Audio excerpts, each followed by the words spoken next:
Hey there, wrestling fanatics. It's the host here with the most. It is Team RI for another special podcast. I have a guest here. Plug your social media. Take it away. Hey, what's going on, guys? Justin Kish here. Just follow me on Twitter at Justin David Kish. You guys can also follow me on Facebook. Yes, they have a new follow button on Facebook now. Follow me on Facebook at Justin David Kish as well. Get all the latest sports stuff. You'll get there. You'll see MMA content, NHL, NFL. I post a lot about sports, so make sure you go and check that out, guys. Thank you. Anytime, and thank you very much to come on board once again. And he's a sports fanatic like myself. And I made a podcast recently. If you want to check out, that's great. If not, it's okay. I discuss with my other guests about the history about WrestleMania. This time, I'm going to discuss about the history of SummerSlam. The first one is 1988. I was too young. Do you remember that pay-per-view at Madison Square Garden? I was not even born yet. I want to be born for at least another 6 years in '94. Yeah. Watching it on the network. That's what I'm saying. I saw them. I'm still backtracking to the event. Okay. I'm still watching some of the classic content. I know it was Hogan and Savage taking on DiBiase and Andre the Giant. But that's the only thing I really do know right now at the top of my mind from that event. Yeah, the Mega Power versus the Mega Bucks is a very, very decent match. It's a pretty good storyline, but and I think that's the only one I could think of. I mean, nothing big moment. I mean, I know Elizabeth took her skirt off and distract the Mega Bucks, and then Hogan and Macho Man won the match. But overall, I don't think anything big happened in that match. I don't remember. Then '88, it was in East Jersey, so close to New York. I don't know why it's so close, but whatever. It was Hulk Hogan and Beefcake versus Randy Savage and Zeus. It was a pretty good match, and Zeus was part of that movie called No Holds Barred. Probably seen it before, right? When you were growing up. Yeah. I saw it once. I'm just not a fan of that movie. I sat there and I watched it. It's just a movie that I just do not like. Okay, is it because it's too corny, or is it from the '80s? To be honest with you, it's just I am not a big fan of the Hulk Hogan acting. Okay. I like I think it's Lister. I think is played by Zeus. Tom Lister Jr. Yes. Big fan of his films. He does the Friday stuff with Debo. I love him, but Hulk Hogan as an actor, not so much. And I think that's the reason why a big factor as to why I just do not like that movie. Okay, but if it's a different actor, probably be a different outcome, right, for you? Maybe. I'll just have to wait and see. Okay, I don't know if you remember this. Did you? I mean, I know you say you're backtracking. Are you watching all the ones from the old days from the network, or whenever you had the time, Justin? Right now, from where I left off, I watched all the recent SummerSlams, the SummerSlam in 2016, 15, all the way back. Right now, I currently stopped at the SummerSlam where I was at in 2003 in Phoenix, Arizona. Okay. SummerSlam 2003. But everything beyond there, I saw like the 2000s, the 2001, 2002. But before then, I'm just still backtracking with it. Okay. We'll get to yours in 2003 later on in this podcast. Yeah, '89 was good, and probably back then, the attendance was not as good as the current SummerSlams, right, Justin? Yeah, there's been a whole new look to the new stadiums, new arenas that have been opened up. So you also got to put that into the factor of it. And plus, better stages, better looks, better pyro and all that good stuff. Okay, 1990 was in Philadelphia, Pennsylvania. The Ultimate Warrior versus Rick Rude in a steel cage match for WF title. I rented this with my brother. It's a blue cage classic match. I really wish that Rick Rude won that match. But on the other hand, the Ultimate Warrior was so over that year. And they had a pretty good feud. That really sums it up. I don't know what else happened in 1990. Oh yeah, Hogan and the Earthquake. That was a pretty good storyline. Hogan won that match at that pay-per-view. And I think that was the very first pay-per-view that we ordered back in the day. My dad did. I think back then the pay-per-view was so darn expensive. Jesus. Or cheap, I don't remember. The 1990 New York City again, Madison Square Garden, Hulk Hogan, and the Ultimate Warrior versus Sergeant Slaughter and General. I forgot. Oh man, I botched it. General Ammon or Dan. yeah. 91. It was a big thing, and it was a pretty good moment. And the other thing it was Highway to Hell, Highway to Heaven. That's when Miss Elizabeth and Macho Man got married. I'm assuming they really got married. That's all part of. I don't think that's really a storyline, right? That all happened in real life, right? Yeah, I'm pretty sure. Like I said, I'm still backtracking. And I apologize to the viewers of the podcast. Like I said, I know some bits and pieces to the '92 to the '93 SummerSlam editions, but I kind of like the '91 one a little bit because not only was it in New York, I really liked at the time it was right before Hulk Hogan was just a couple of years out from going over to WCW, but Hulk Hogan and the Ultimate Warrior, two of the biggest superstars at that time, tag teaming together, taking on, Sergeant Slaughter, who just completely turned his back, even on America, on his whole character, to go join, to be like, well, I think it's called like a sympathizer, I want to say, joining Colonel Mustafa. I think Colonel Mustafa was actually the Iron Sheik, and then General Don later, going and joining them as well. So it was just at the time, watching that was just one of the biggest things. We've never seen Hulk Hogan and the Ultimate Warrior tag team up. So this is something that's so special, including at the biggest party of the summer in SummerSlam. Yes, and also I think this is a good match. Bret Hart, he was the IC champion versus. No, actually, he was a challenger versus Mr. Perfect for his IC belt. It's a great match. And the Hart family, mom and dad, was ringside. Great moment. And that's when the IC belt meant something. Not like these days, from my point of view. And probably you saw it. I don't know if you've seen that match, but probably you saw it, the highlights back in the day or whatever. You know what I'm saying, Justin? Yeah, absolutely. Okay, let's switch over to 92. It was in London, England. Wembley Stadium. Bret Hart versus his brother-in-law, British Bulldog, for the WIC Championship match. That was a very, very good match. I love that match. Bulldog won that match, and they had LD and I think Money Inc. Very, very great crowd. The place was jumping, and London still did not host a major W pay-per-view yet. I mean, again, since I don't know, they just hold overdue. I forgot what else happened in that event. I don't remember. But let's switch gears to 93. It was in the former home of the Detroit Pistons.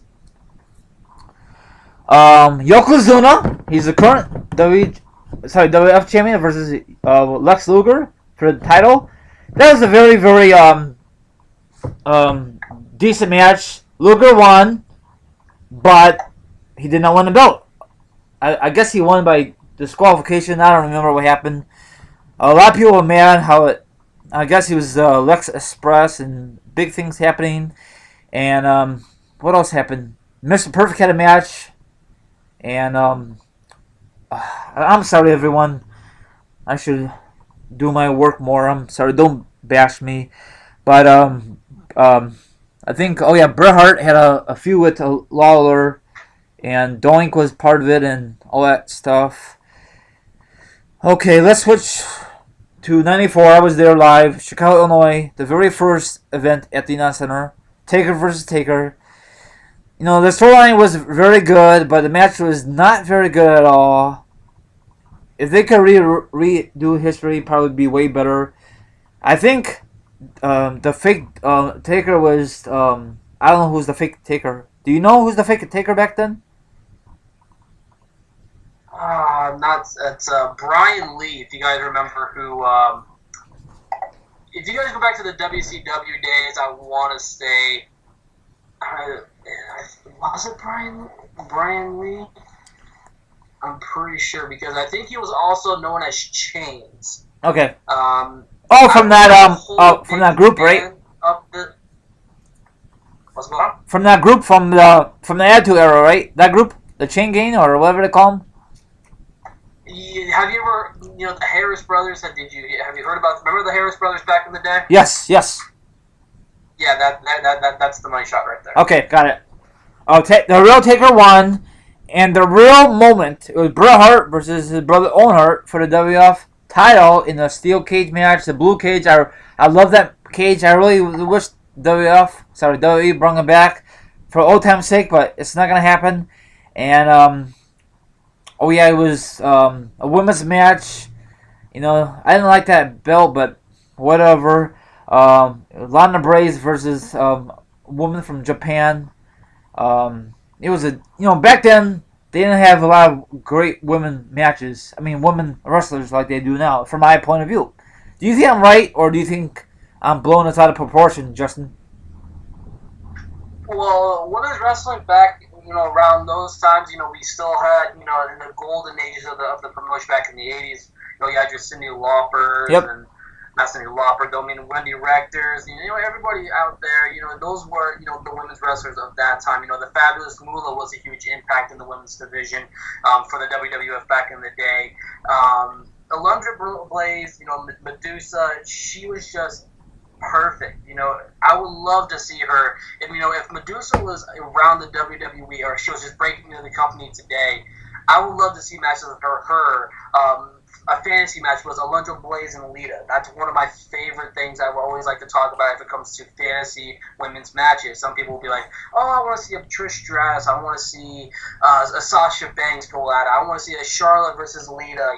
Those are all great matches. But, I would love to see, Alundra Blaze versus Lita, Alundra Blaze versus even Sasha Banks. I think those would be some great matches. But, right now, I love the women's division as it stands right now. The women's division has been fantastic for the WWE. It's been a whole turnaround. I'm not a big fan of the word Divas Revolution, but, regardless of that, you look at the women's wrestlers of today, Nikki Bella is finally, getting a lot of praise from fans. You also got, Becky Lynch, you got your Sasha Banks, your Charlotte. These are some great, fantastic women's wrestlers. And back then, there was just not a whole lot of names that really, come out, and basically it was just all about, a Wendy Richter, even or an Alundra Blaze. Yeah, pretty much. Now these days is a better roster. I mean, that's just my opinion for Raw and SmackDown brand, Justin? Absolutely. Okay, let's switch over to 95, Pittsburgh, Pennsylvania. It was Diesel. He was the current WF champion versus King Mabel. He broke from that group called Med on a Mission. He turned heel, and Diesel just won that match. And it was a rematch from WrestleMania 10. Shawn Michaels versus Razor Ramon in the IC title match, title versus title. That was a very good match. Of course, the very first one was awesome. I really loved that match. These two guys had some great chemistry in the ring. I wish they still perform, but Razor Ramon, Razor Ramon, aka Scott Hall, he's so old and plus probably out of shape. But on the other hand, HBK, he looks pretty good. I saw him last night at Raw, and that really sums it up. And then 96, it was in Cleveland, Ohio. Shawn Michaels versus Vader for the WWF Championship. Very good match, and from my point of view, Vader did not really get the push that he deserves in the WWF. In WCW, that's a different story.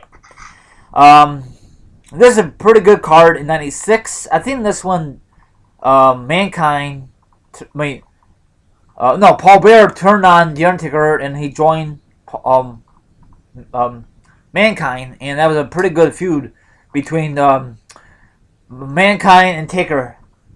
I think they had a boiler match, and that really sums it up. And do you remember that match? 96 or no? Absolutely. That was one of the. If you guys remember going back, I think it was in 1999. I think that's when the video or VHS was actually produced. The Undertaker Phenom, one of the most rarest wrestling DVDs you guys can ever find. It's one of the rarest, and I have that on VHS. That's even more rare. And I remember sitting there. That was my first time watching that. and it's like 1999, maybe 2000. That's when I first started getting into, professional wrestling as a huge whole. That was the first, the first thing I've ever seen in the world of wrestling was that highlight of that excellent, VHS tape of Undertaker's highlights and what he's been doing in 1998 and even dating back all the way back down to 1996. I love that. I think it goes down as one of the best Boiler Room Brawl matches. We've seen other Boiler Room Brawl matches with Mankind and the Big Show. That was a little bit more hardcore.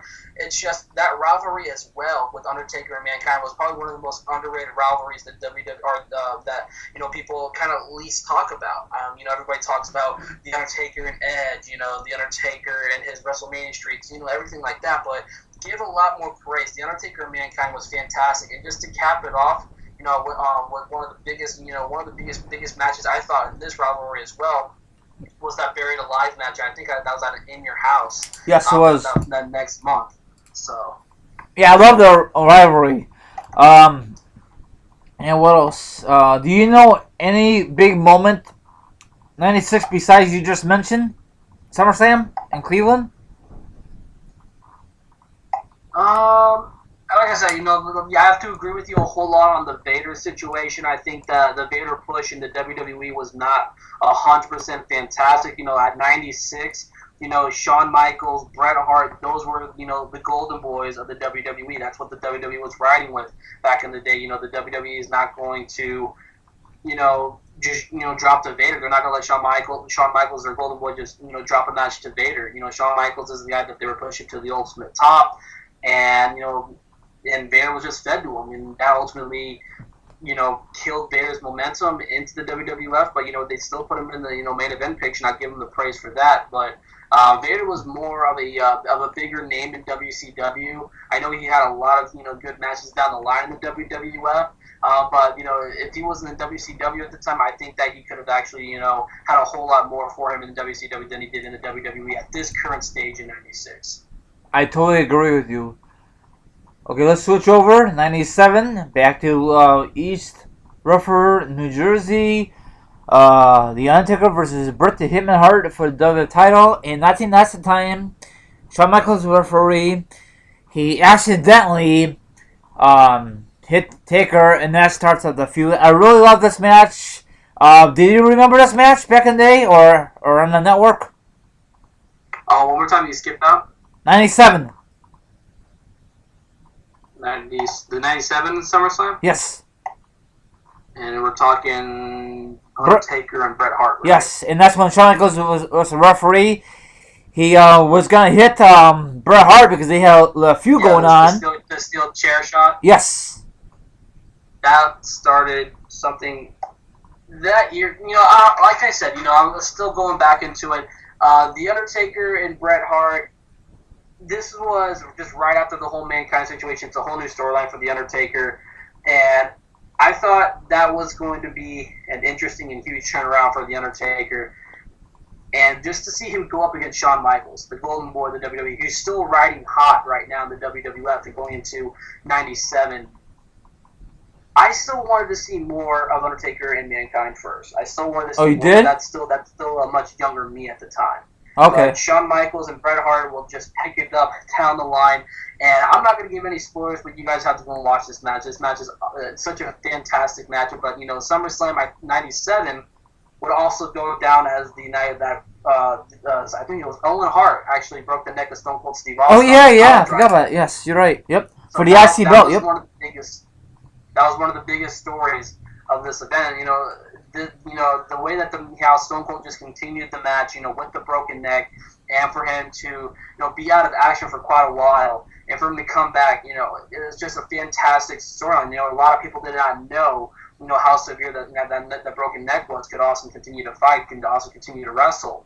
And that turned out to be, look at the history. History speaks for itself. And Austin came back and, multi-time, WWF champion, even Hall of Fame now. That was a huge moment. That was a huge time for the WWF. Do you think he has any a backlash from his neck from that year when he beat Owen Hart on the pile driver, or what I'm trying to say, like some setbacks? I'm assuming he had neck surgery, right, Justin?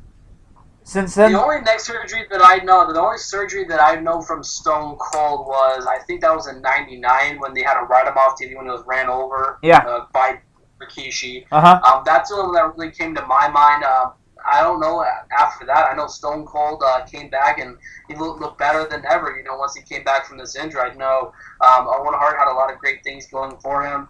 Down the line, I know I was a big fan of Owen Hart. I've always been a big fan of Owen Hart. I loved it when he was with the Nation. It's just Owen Hart was just a fantastic in-ring competitor. And that match, before the neck injury, it was a solid match. Yes, it was. Do you think? Of course, it was an accident when he messed up his neck, right? That was not really part of the storyline, right? Yeah. Okay. You can't really plan a broken neck. It's like, for example, I'm gonna come over to your house. We're gonna wrestle, and then you break your back. Were you expecting that? No, it happens. Yeah. I wonder, does Owen Hart pay for? I wonder, did Owen Hart pay for Austin medical bills, or did the WWE do, because it was a freak accident, right, Justin? I don't know. I was just asking. I know a lot of viewers says, right, you should know this shit. Well, I don't know. That's why I'm asking the viewers. That's all. So I'm assuming that WWE paid for the bills. I'm assuming. I don't know. I could be right. I could be wrong.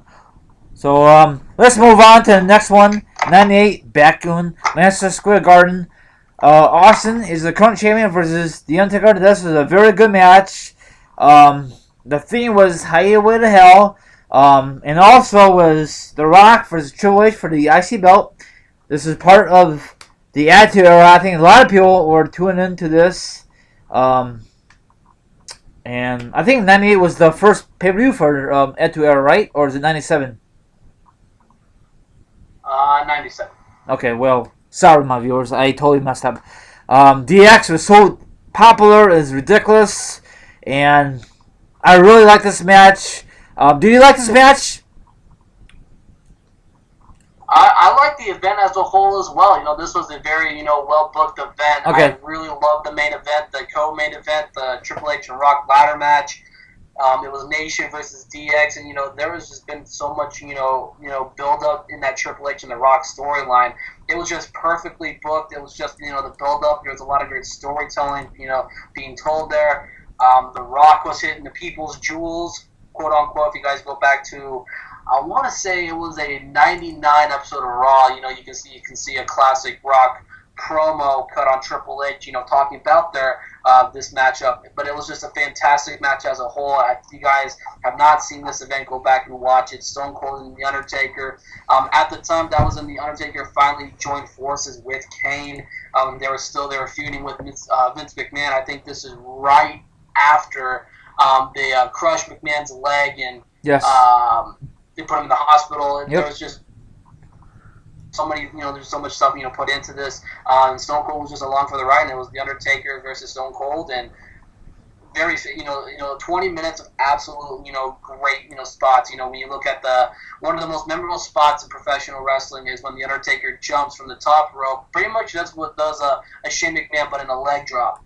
From the announcers, from the top rope to the announcers table, but The Undertaker does a leg drop, which was completely insane, and I marked out for it big time. Yeah, it was a very good match. The atmosphere was awesome. Every match was good. Didn't Dino Brown had a match with Val Venus for the SC belt, right? That year? European belt. Okay, and then Dino Brown had like a special protector for his chest? I think probably. I don't know for sure. I really like. Do you really like those two guys? How they go at it back in the day for the mid card belt, or not really? Well, I'm a fan of the European belt. Val Venus was good. D'Lo Brown, they're both good wrestlers and very underrated during the Attitude Era. But Val Venus, obviously with his character and his shtick, he does what he does. D'Lo Brown, I thought was very underutilized. Am I saying he's a WWF champion? No. But he could have been put into, much bigger, opportunities in the mid card. But the European title, I missed that belt, and they put it on D'Lo Brown. Can't go wrong with that. Yep. Okay, let's switch gears to SummerSlam '99. It was in Minnesota. Minneapolis, Minnesota. At the time, it was the governor, Jesse. He was a special referee. Um,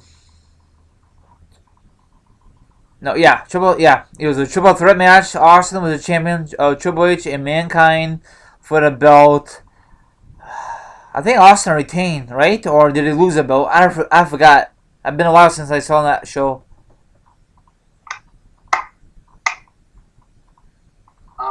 No, Mankind actually won the belt, if I want to say. Okay. I think the original idea was I think Triple H was going to win it, but I guess he wasn't ready. And they had a lot of great matches. I think it was Shane O'Mac versus Steve Blackman in the hardcore belt, right? No, that was later. I'm sorry. That was later, 2000 or 2001. I'm sorry. I forgot what else is on here. 99. Oh my gosh. I think Jeff Jarrett was part of the show too. A lot of great memories. A lot of things was not necessary, but that was part of the Attitude Era. I think that's the last one, 99. No more Attitude Era after that. It didn't last that long. I think only, 3 years? Attitude Era? Yeah. Okay. So do you have any moments, if you could think of, from 99? As a year or just in SummerSlam as a whole? SummerSlam. SummerSlam that year. Those are very... This was kind of like a SummerSlam they just really didn't give a shit about, to be honest with you. Okay.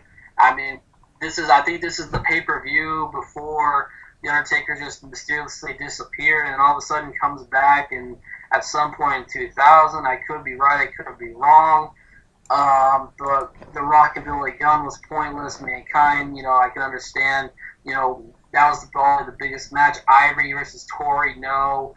Al Snow versus Bossman, we've seen it 1,000 times. Test and Shane McMahon in a street fight, we've seen it before. Acolytes, in a tag team turmoil. This was just an event that we've seen, once before, and I just don't think the groups really just gave a shit about 99 SummerSlam. So you're trying to say they didn't put a lot of effort like they do in the past, right, Justin? Agreed. Okay, now 2000, it was in Raleigh, North Carolina. Triple H versus, The Rock versus Kurt Angle versus Triple H for the belt. Stephanie McMahon was ringside. That was a very good match. And also it was the very first TLC match. The Hardy Boys, the Dudley Boys, and Edge and Christian. And I loved it. And I think, what else happened in 2000? Oh yeah, Jared King Lawler and Taz, they got into a match. That was a okay match. It was not the best match. You got any feedback? What do you think? What you liked in 2000 SummerSlam? It was alright. I don't know, briefly about this. I'm still, in the process. Like I said, I'm in the process of watching it, but I mean, it was an okay. It was an okay SummerSlam. It was surely better than 2000. Or the 1999 edition. I'll tell you that much. But that was actually TLC 2. Oh, okay, 2. Okay. The event for SummerSlam. That was TLC 2. If I had to choose out of the 2 TLC matches going into SummerSlam, it was either the SummerSlam or the WrestleMania one. I really loved, the inaugural one at WrestleMania, but, there was still a lot of great, moments in the second TLC match between these 3 tag teams. You can always go back and, look at that SummerSlam as, a match to watch and, probably one of the best on the show. So, I mean, I'm a huge hardcore wrestling fan, so, also I'm a huge Hardys, Edge and Christian fan, Dudleys. It's just those are the 3 tag teams, that were in the prime and, the focus of the tag team division at the time. Yes, and the atmosphere was awesome, and that really sums it up. Okay, 01 in San Jose, California, Booker T versus The Rock for the WCW Championship. On this one, The Rock just came back. I think July, he was filming a movie, came back, and he got a title shot against Booker T. That makes no sense, but that's WWE for you. They still do that kind of stuff these days. 01, like I said a couple SummerSlams ago, it was Shane Mack versus Steve Blackman. I love that match. It was for the hardcore belt. Shane O'Mac fell from the top. Great moment from Shane O'Mac. What else? I think it was the time it was Austin and Kurt Angle, right, for the belt, 01? Kurt Angle and Stone Cold for the belt, Yeah. 2001. Yep. No, I really liked their build up. They had great matches, great rivalry, didn't they? I love the rivalry between the two. There was just something special between Kurt Angle and Stone Cold. This match was Stone Cold. It was right in the in the top part of the Stone Cold's heel run. This was a heel run that no one really expected.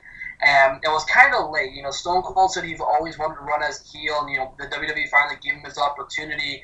In 2001. And it was just, the match was just, it was fantastic, but I just didn't like the way that it had to end. And Stone Cold just, hitting the referees just to get just to get out of the matchup. But Kurt Angle did not win the WWF Championship, and that's what really irked me about it, because I was on Team WWF. I liked the alliance. I liked the whole storyline, probably because that's when I was just, saying yes for everything in professional wrestling at the time, but going back and watching it, it was just poorly booked. There was not a whole lot of superstars involved, in the alliance that were huge. You had no Scott Steiner, no Hulk Hogan, no Goldberg, no none of that. We had like Booker T, we had a poorly booked DDP. Who else? We got, Rob Van Dam was, well on the rise of becoming one of the biggest, stars in the WWE. We had like Rhino. It's just the superstars that were involved in the alliance was just, not up to par. And, going back and watching it, at the age of 22 right now, it was just a poorly booked time, for a number of these superstars. And the WWE did not want to pay those huge contracts to get, a Goldberg, a Stone Cold, or not Stone Cold, a Goldberg, a Hulk Hogan, a Kevin Nash. They just didn't want to pay those huge contracts. So, or Sting either. But we got, Booker T and all of them. Or Sting either, Justin. Or who? Sting. Or Sting. Yep. Can you imagine if WWE signed those guys instead of the guys were on the Invasion? That'd be a better storyline, better matches. You know what I'm saying? Oh yeah, it'd be a whole new look because they actually got people. Yeah. Because they didn't really have a whole lot. I give the credit. That they were able to get Rob Van Dam. They were able to get, what's another name? Lance Storm, who's a very underrated wrestler in my opinion. The WWE didn't book him to a high extent, but to go back in his time, then WCW, some good matches he put on. I like Rhino, Diamond Dallas Page. I was very excited that they got him to come over. They're able to get his contract. But this is the time. WCW. When you think of WCW, you think of Kevin Nash. You think of Goldberg, you think of Sting, you think of Scott Steiner. They were not a part of this, and that really, put a big halt on this alliance invasion. It really, you had to work around the edges of not having those superstars, so you had to go with guys like Booker T and DDP and Chris Kanyon for this event as well. If you want to talk specifically SummerSlam. But they did what they had to do, and what I also liked about SummerSlam in 2001 is that they also featured WCW championships as well. They got involved in Cruiserweight Championship. They got involved in Tag Team Championships as well as the WCW Championship as well. So that is what got SummerSlam 2001 very interesting. It got my attention from it. Yes, and also they didn't have Rey Mysterio. I know he's not a big guy, but he's still part of WCW. I know he came in later, but he was not part of that invasion angle, Well, that's before the Cruiserweight division was, officially put in. Rey Mysterio was probably not looked at, during this time right now, but I can understand as to why. But, they were still in the part of light heavyweights. They still wanted guys like, a Jeff Hardy who would go on to have, Tajiri, somewhere around that weight class. Rey Mysterio was probably, either doing indie bookings or down in Mexico wrestling, doing some great things down there. And, the WWF would later go out and look at him, and, history speaks for himself. In 2002 or 2003, he made his debut with the WWE at the right time. Oh, okay. Now, switching gears, 02, back to New York. Another part of New York. It seemed like back in the day that WWE, the WWF/WWE went to New York a lot for SummerSlam. The Rock versus Brock Lesnar at the time for the undisputed title. I love that title. I wish they brought it back, but whatever. Brock won. Everyone knows that. Hopefully they should by now. The Rock left because he was filming more movies. And also, HBK came out of retirement. Or not really, I think out of retirement. No, he's not really officially retired. He came back from the back surgery. Or he was out of work for a while. Versus Triple H. That was a very good match. I loved the match. And what else happened? 02. What else happened in 02 SummerSlam? Can you remember? I can't remember. I'm trying to think. Kurt Angle, Rey Mysterio happened to kick off the show. Oh, yeah. Yep. Benoit taking on Rob Van Dam. Rob Van Dam gets the IC Championship. The Undertaker was just randomly booked for this event against Test. I mean, I think that was during the Un-American ordeal on the Undertaker being the American Badass at the time. I just was not a big fan of how they booked the Undertaker. I think Undertaker deserves a much bigger opponent at SummerSlam, but you got Test, Shawn Michaels and Triple H in what was one of the most infamous SummerSlam matches of all time. I love that match. Shawn Michaels coming out of retirement. It was an excellent street fight. But Triple H walks out bloody, taking the sledgehammer shot to the back by Shawn Michaels, and that will later go down into Survivor Series with Shawn Michaels winning the World Championship. The ultimate hand-down match from a big legend of The Rock, and giving the title over to Brock Lesnar. Lesnar won the match against The Rock, and that was 36 minutes of absolute chaos. That was a very great match. Yes, it was. And it really, it really got Brock Lesnar over by me. I don't know about others, but I was a huge fan of this match, and Brock Lesnar would later go on to be one of the biggest championships, the biggest draws in the promotion. Yes. Do you think 02 was a good card overall, if you remember, Justin? I would give it a solid C, or about C plus, C minus. There was just some things I really did not get into a whole lot. One of them being the Undertaker and Test. I just think that match just shouldn't just taken place on it. Okay. I think the Undertaker should have done something much more bigger. Maybe a C is a little bit of a downward. Maybe I'll boost it up to a B because we got two good matches in the main event and the co-main event. Michaels and Triple H and Lesnar and The Rock. RVD and Chris Benoit was a good match. Going back and rewatching it not too long ago. Edge and Guerrero was a decent match. Flair Jericho was okay. Angle Mysterio was fine. That was actually pretty good, but I think a B, maybe like a high C, maybe a low B will be right around that ballpark. Okay, 03, Phoenix, Arizona, and it was Elimination Chamber, and it was the home of the Phoenix Suns, and you attended this event, right, Justin? Absolutely. How was the atmosphere in the arena for SummerSlam? How was it? Just being, so many years outside of it, what I can remember, it was just, this event was just, perfect. It had a lot of great things going about. The crowd was just wild. It was just, what would you expect? This is a big time for the WWE, to be in Arizona, because Arizona is one of those states where the WWE would come maybe twice, if we're lucky, a year. Or maybe 3 times a year if we're lucky, if it's for big time shows. And pay-per-views are very huge, including if it's in Arizona, everybody will go out there and see. This was a very hard event to actually get tickets to. Oh, really? I got tickets at the last moment because when you go and look into this match, or go into this event, this was a huge event. The undercard was kind of decent, not that great. We had you had your Undertakers, you had your Shane McMahon and Eric Bischoff match there. That was a pretty entertaining fight. I'm a huge Shane McMahon fan when it comes to his wrestling skills. Always just a very loose kind of wrestler, in my opinion. He's a good striker. I really like that Fatal 4-Way, very underrated match on the card. But the 3 biggest matches that were booked was Kurt Angle and Brock Lesnar, Kane and Rob Van Dam, and you also had that huge Elimination Chamber. And if you have Elimination Chamber tied to a SummerSlam and it's in Arizona, you bet your ass I'm going. So I got my ticket. I was there. I was not front row. I was in the stands. I was in the rafters.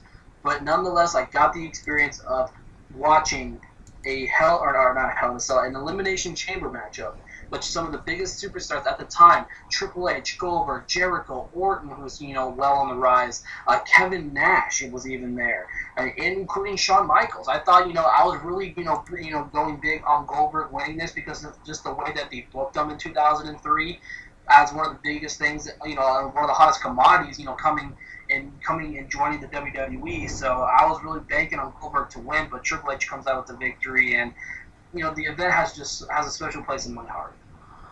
Awesome. And that's the home of the Phoenix Suns, correct? At the time. Yeah, at the time, I know they changed the arena name at least 1,000+ times right now. I think now it's Talking Stick Resort at Phoenix some odd Metro or whatever the hell it is. Oh my gosh. But it is the same arena from back in the day, correct? Same arena from Elimination Chamber from 03? Yeah. Okay. They need to go back to there, that, for SummerSlam or whatever, Yeah, well, we're getting Elimination Chamber here next month, and like I said, another Elimination Chamber. Why not? I'm going. I'll see you there. Yeah. Well, you won't see me there, but you will see the. You know what I'm saying? That's cool if you go. I mean, that's awesome if you go there again. Hopefully, it's give me a good show, but let's see what happens. Maybe you'll see some good moments, As long as AJ Styles is in the Elimination Chamber, life is good because I've been waiting to see what he can do inside a chamber. Or they might just have a 1-1 match. You never know, That's really going to suck. You never know. It'd be kind of a letdown not seeing AJ in a chamber. You know how WWE is these days, But think positive. Has tickets gone sale yet or not yet? Tickets go on sale, I want to say, at the end of the month or mid-month. Okay. Okay, let's see here. 04, it was in Toronto, Canada. Chris Benoit was the current champion versus Randy Orton. He was the youngest champion. I mean, the youngest guy. You know what I'm saying. For the world title. We know how Randy Orton got in this position. He won like a Battle Royal at Raw. It was a very good thing. It was on the WWE Network. And Chris Benoit, how he won the championship at WrestleMania 20 against Triple H and HBK. I was there live. And with my mom, good event. And it was Taker versus JBL for the belt. I wish Taker won, but they want to put young guys over. And the United States title was on the line. I think, no, yeah. What else was on the line?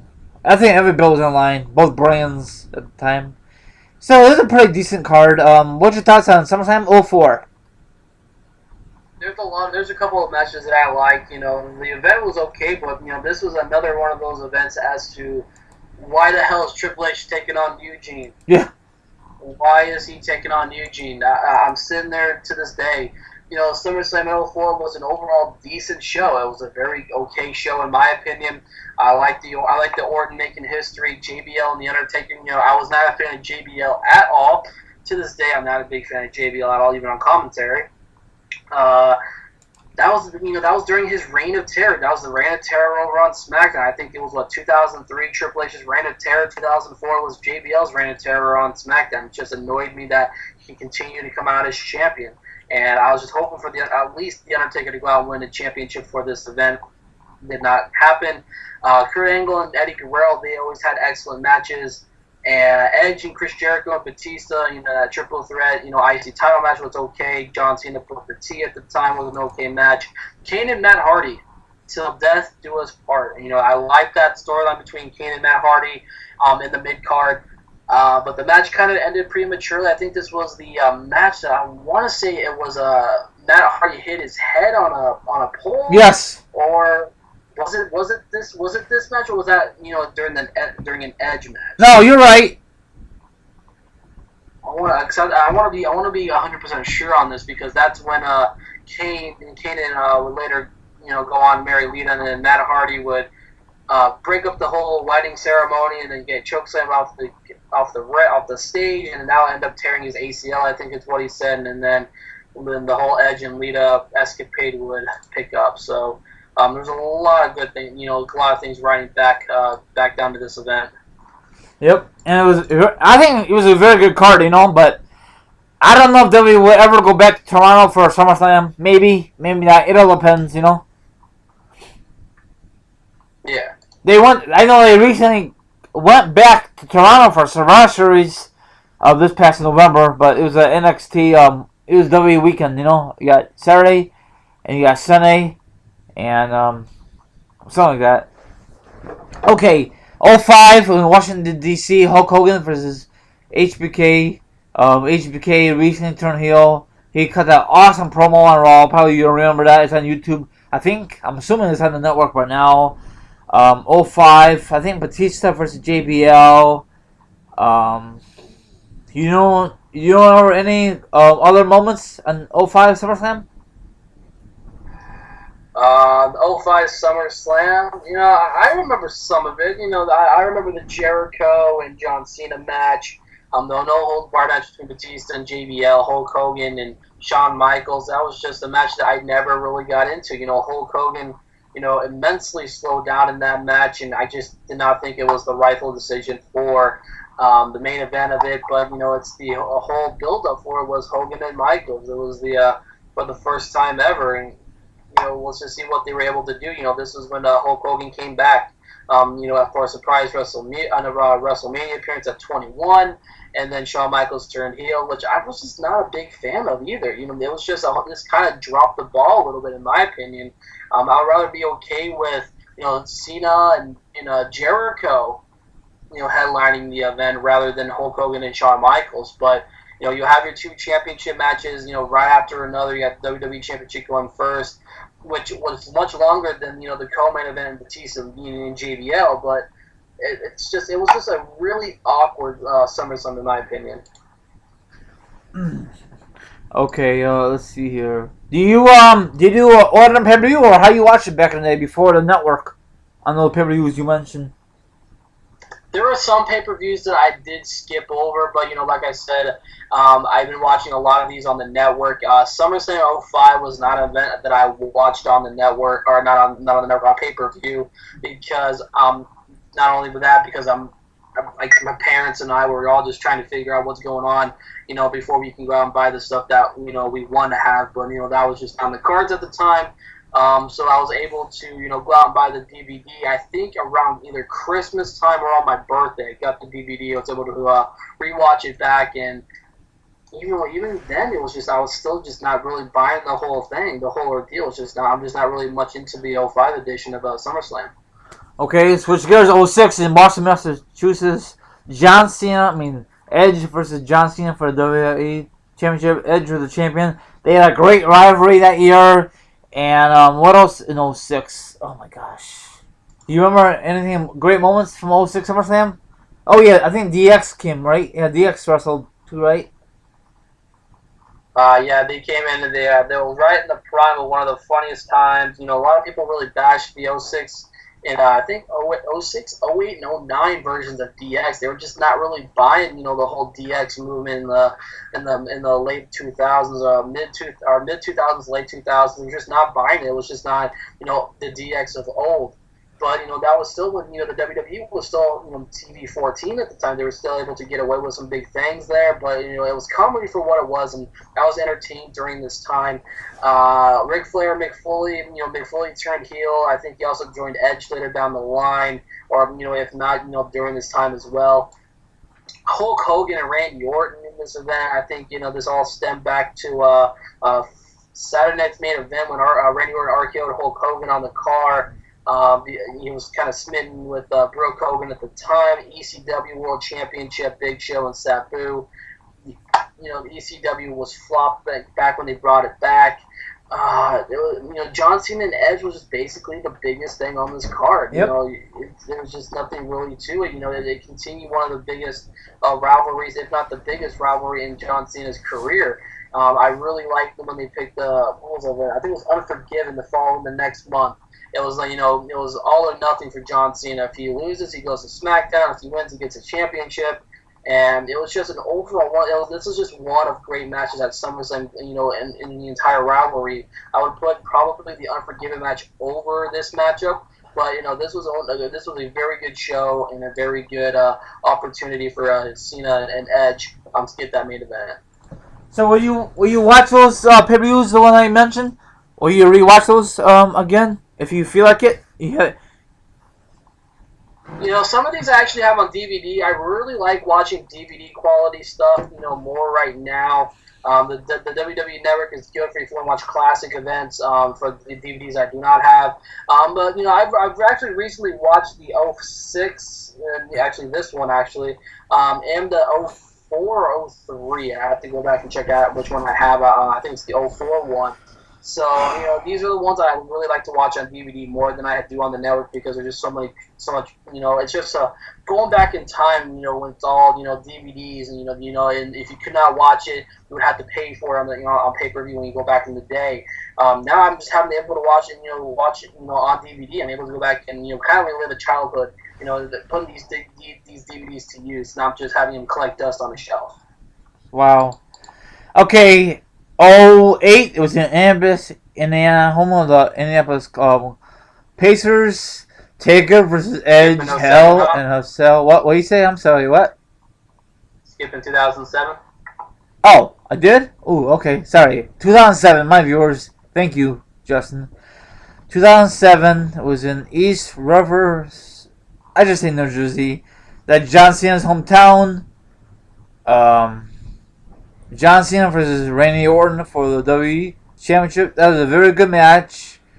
I'm thinking that Edge won the belt or retained. I don't remember. Do you remember who won?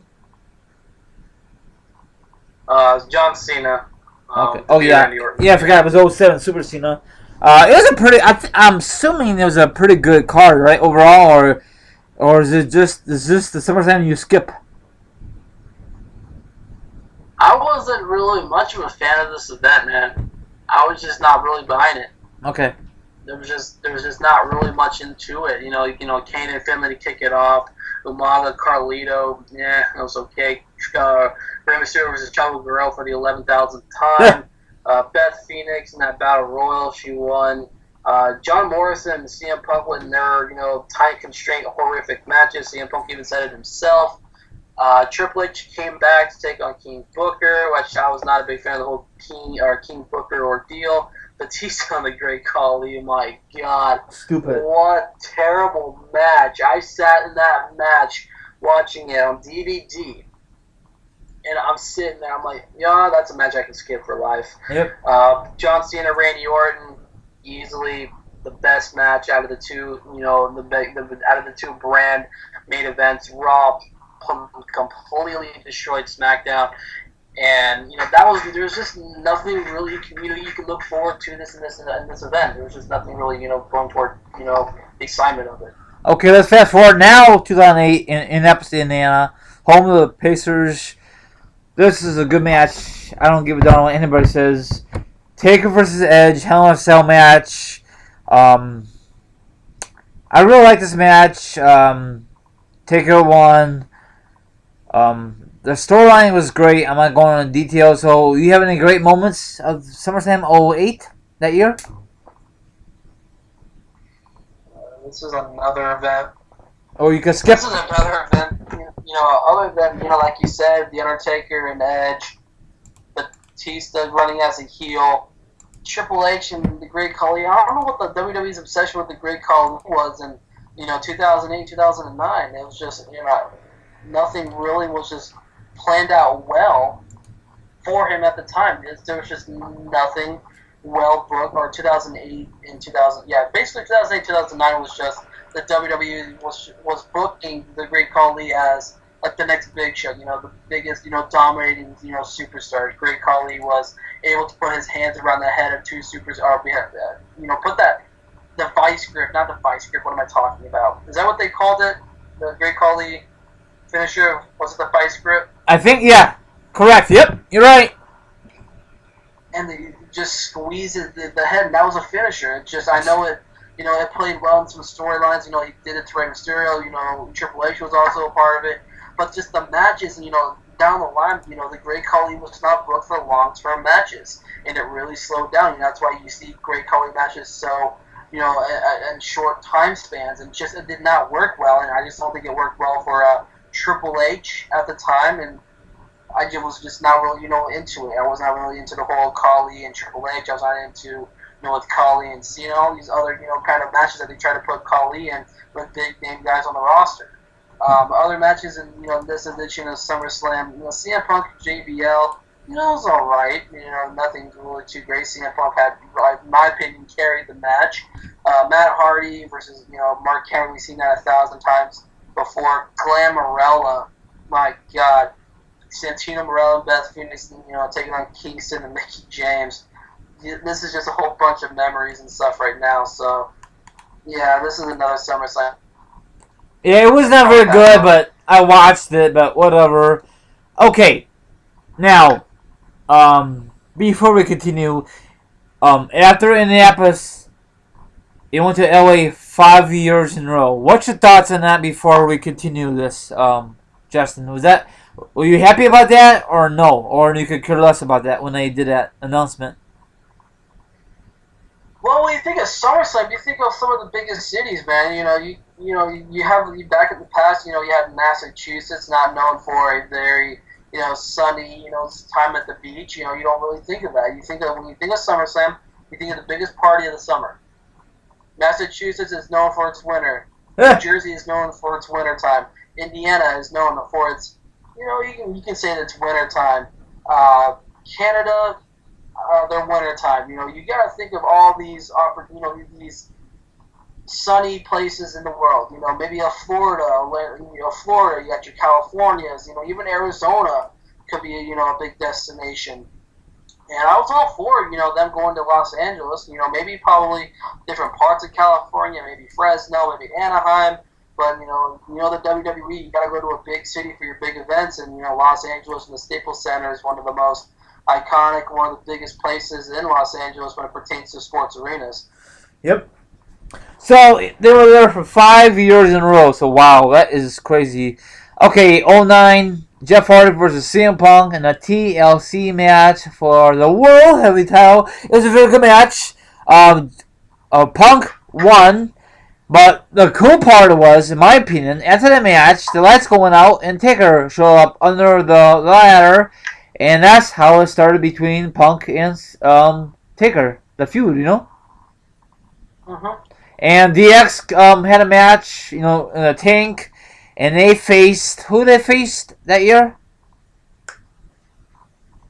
Oh, DX? Yes. Legacy, Cody Rhodes, and Ted DiBiase. That match was okay. I really like to see Legacy win, but this is WWE we talk about. Overall, card, do you think it was a good show, or is this a show you just skip?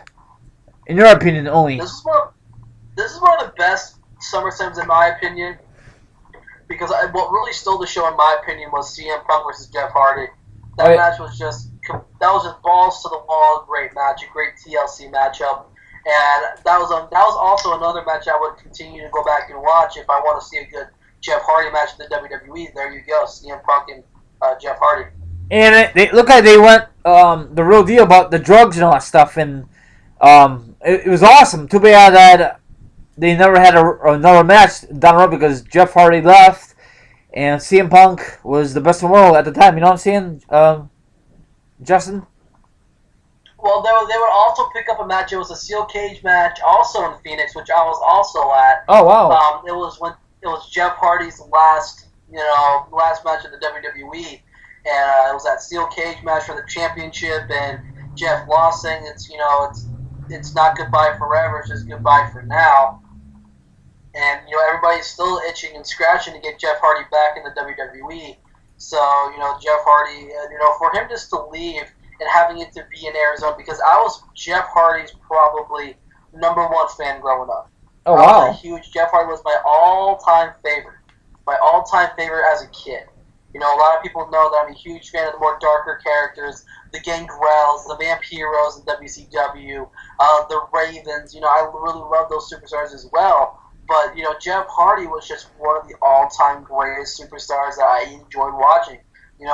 Doing, twist of fate to my friend on the trampolines, the swanton bombs. We get ladders and just do that to each other, doing, some crazy stuff, just trying to admiring, these wrestlers, because, that's how much of an impact, wrestling had on my life. So, and Jeff Hardy was that guy. And for him just to leave, the WWF in the city of Arizona, or not in the city of Arizona, the state of Arizona, the city of Phoenix, in my hometown, my backyard.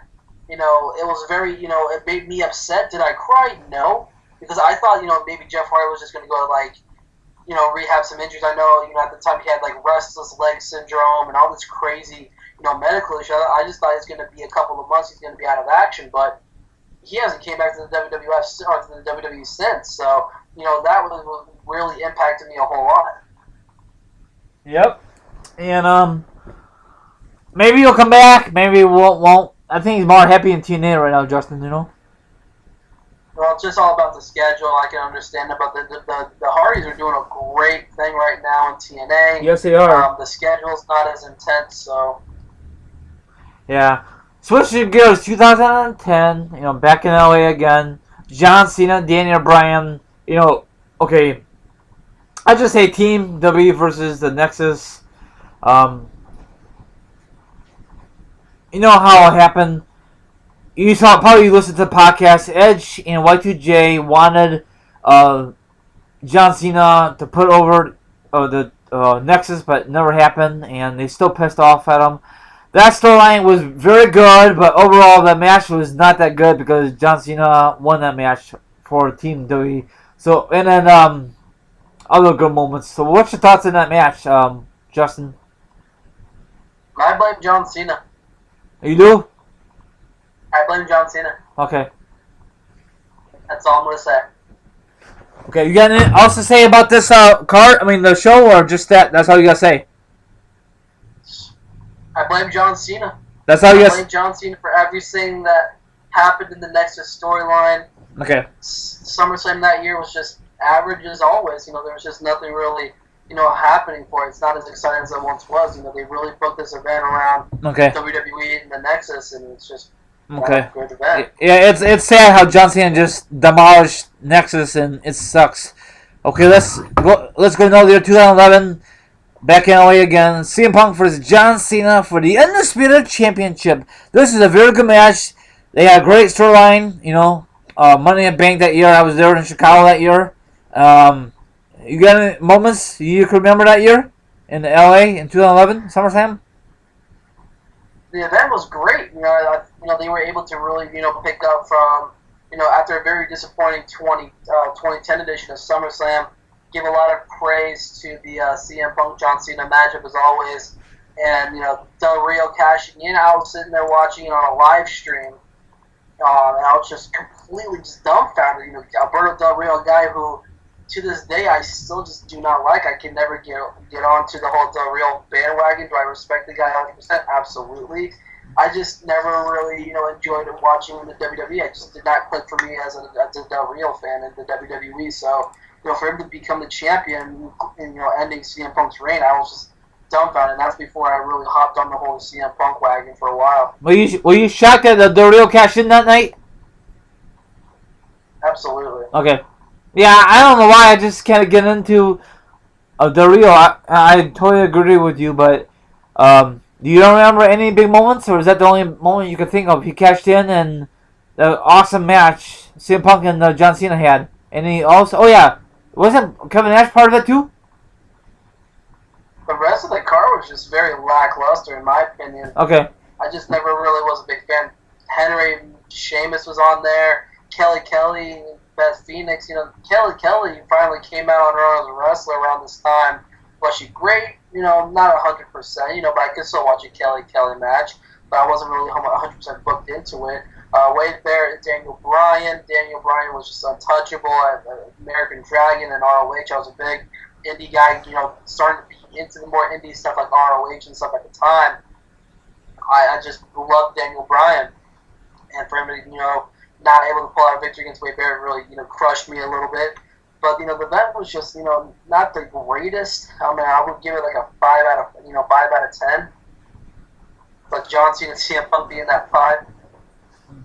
Do you remember when Kevin Nash distracted or beat up Punk at SummerSlam, or no? Yes, sir. Okay. Did it kind of piss you off, or I know it was not part of the storyline, but I don't know what W was thinking at the time, It was just random, very unexpected. Okay.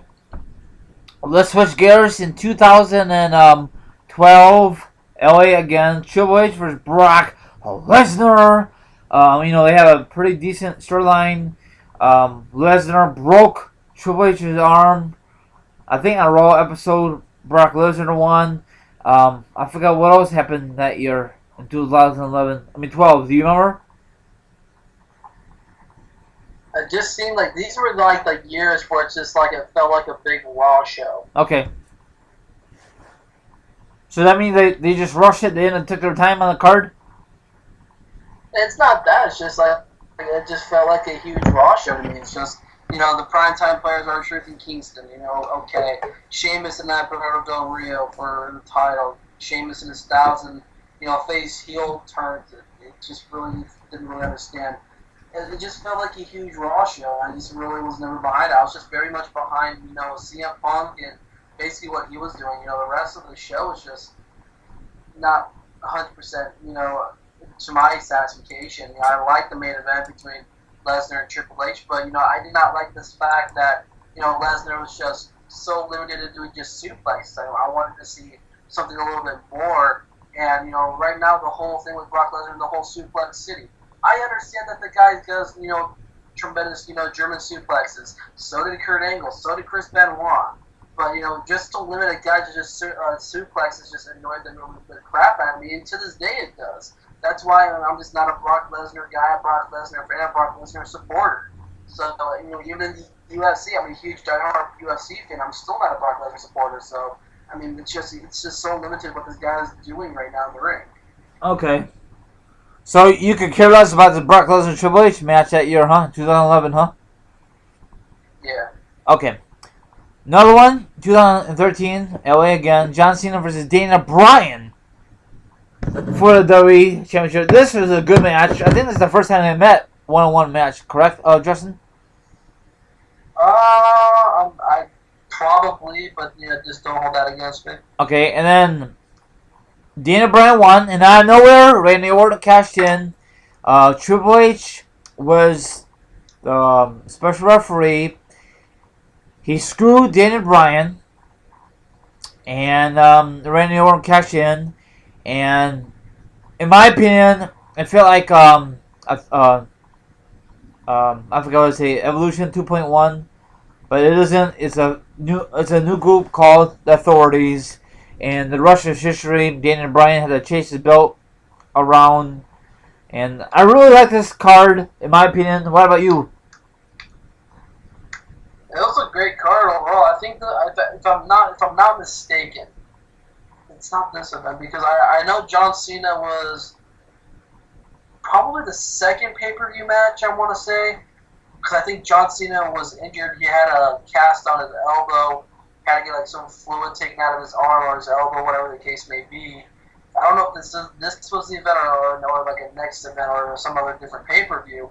But Daniel Bryan, this is now this was Daniel Bryan's year. CM Punk said it himself. This is Daniel Bryan's year. How 2012 2011, whatever which year it was, the summer of Punk. We all know. Yeah. That was CM Punk's year. This 2013 was Daniel Bryan's year. And they gave it to him. And I was very happy to, sit there and, remember a majority of it. So, for him to, defeat John Cena, one of the biggest draws, the biggest draw for, the WWE today, one of the babyface of all babyfaces, for him to get the victory over John Cena was huge. Yes, it was.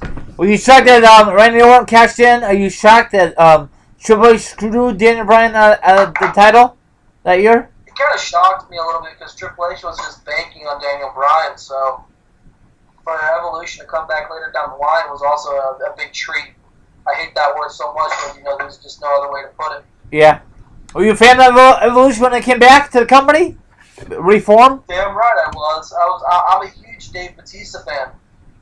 Okay. Dave Bautista fan of wrestling. Big Randy Orton fan of wrestling. Do you like Triple H fan, but.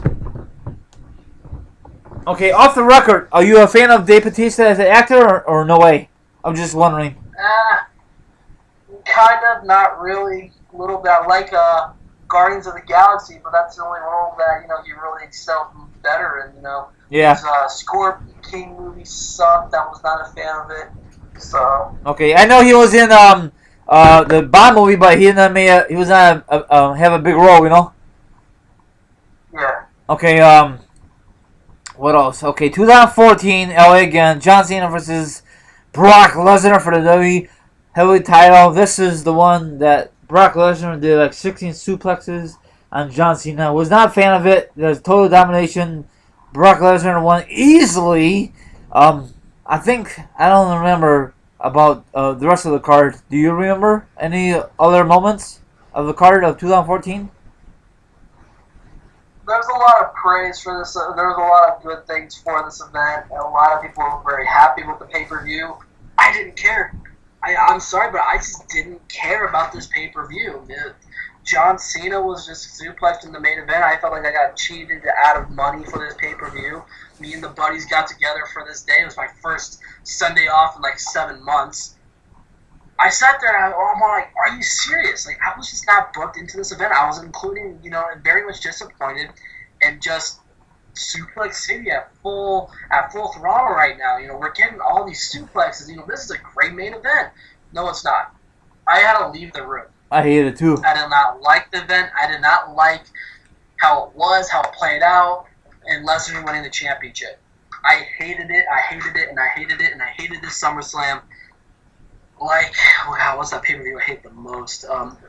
Battleground, one of the first Battleground pay-per-views. I hated it just as much as I hated the Battleground pay-per-view. Okay. It was just a poorly main event, and I hated it to the core of my soul right now, just speaking about it. Wow.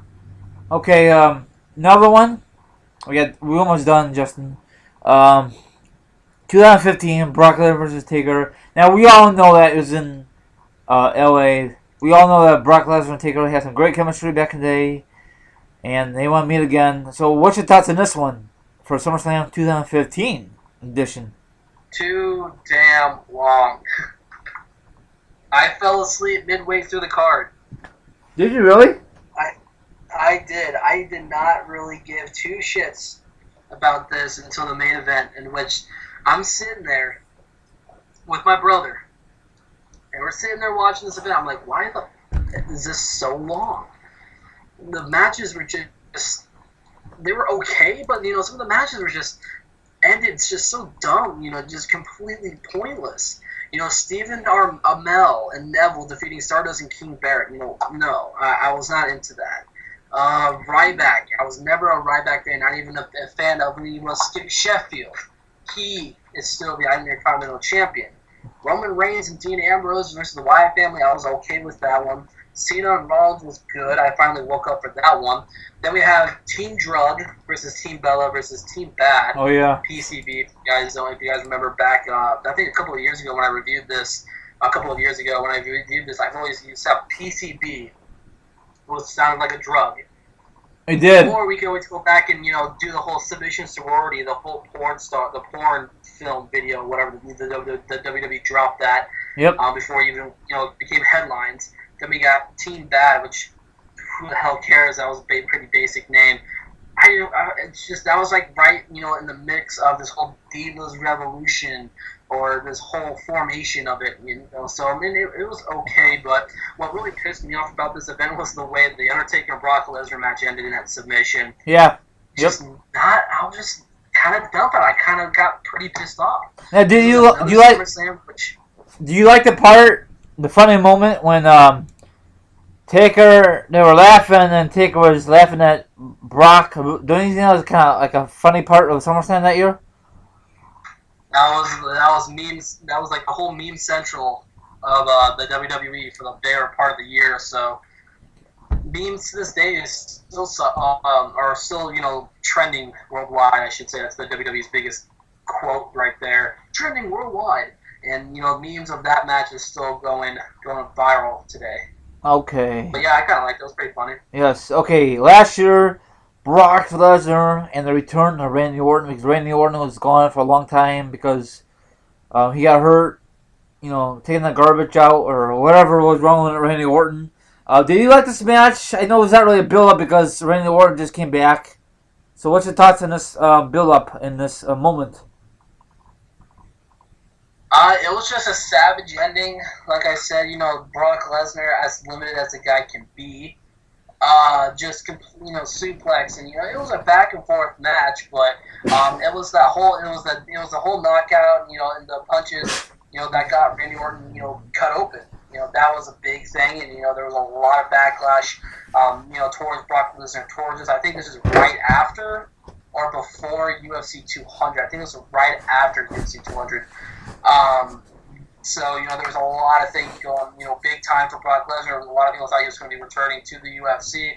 People putting him in the rankings and all this sort of yada, yada, yada. It was just a big time for Brock Lesnar fans. He's going to SummerSlam. He's going to be, in the main event against Randy Orton, which a lot of people are like, Randy Orton? Okay. So, Randy Orton got the main event spot at SummerSlam. The co-main event, Finn Balor, Yes. where he got injured because of that the barrier powerbomb by Seth Rollins. That main event was fantastic. Yes, it was. The Universal Championship looks like shit. I'm just not a fan of that. Nope. Natalya, Alexa Bliss, Nikki Bella in that 6-woman tag team match. Decent, all right. Give divas a chance, or women's wrestlers a chance. Dean Ambrose taking on Dolph Ziggler. We've seen this, before. Gallows and Anderson got a huge victory, or they defeated the New Day by disqualification. I was kind of pissed because I really am a huge fan of Bullet Club. People who know me, I am a diehard, current day wrestling fan of Bullet Club. I watched a lot of New Japan. I watched the Wrestle Kingdom 11 show. I was a huge fan of Carl Anderson and Luke Gallows, Bullet Club. One of the biggest, founding members of the Bullet Club. And I expected a whole lot from them going over to the WWE today. And we have just not seen anything from them. The WWE finally gave Carl Anderson his first victory. I think it was this week on Raw, if not last week. Yeah, finally. I'm just shocked in how they continue to not book, Anderson and Gallows as a potential champion. It's just the whole New Day. They just wanted to break Demolition's tag team record. They've done that. New Day just, lose the title to Cesaro and Sheamus, which was completely just random in my opinion. It's a whole clusterfuck. They're just dropping the ball big time with Gallows and Anderson. Yep. Styles and Cena was a fantastic match. Yes, I it liked was. that match. The Miz and Maurice versus Apollo Crews. I can forget about that. Charlotte and Sasha, we've seen it a trillion times. Jericho and Owens versus Enzo and Cass. It was alright to kick off the show. Why not? Yep, very good. Yeah, overall, there's some good moments of SummerSlam and there's some crappy moments of SummerSlam. Right, Justin? Uh-huh. So, that wraps it up, and I know this is a long edition, so, thank you for your patience, Justin. I really appreciate it. Come on board. No problem. That wraps it up. So overall, before we end this, don't you, have you ever thought of it, since the first SummerSlam, 88 until now, they put pyros in, different stage, bigger screens, bigger arenas. They don't go to big arenas because it's not WrestleMania, but I'm going with this. You know what I'm saying, Justin? Yeah, kind of. I'm saying because they don't go all out because it's not WrestleMania. They want to fill the arena, but I don't know how to explain them. But they try and the original four are still awesome. I don't, SummerSlam, WrestleMania, Survivor Series, and the Royal Rumble are awesome still. But the other ones I could care less, but I still watch them. You know what I'm saying? That's what I'm trying to say. Yeah. Do you know who I want to see in 2017 in SummerSlam? What? This group right here. Just listen to this real quick. Okay.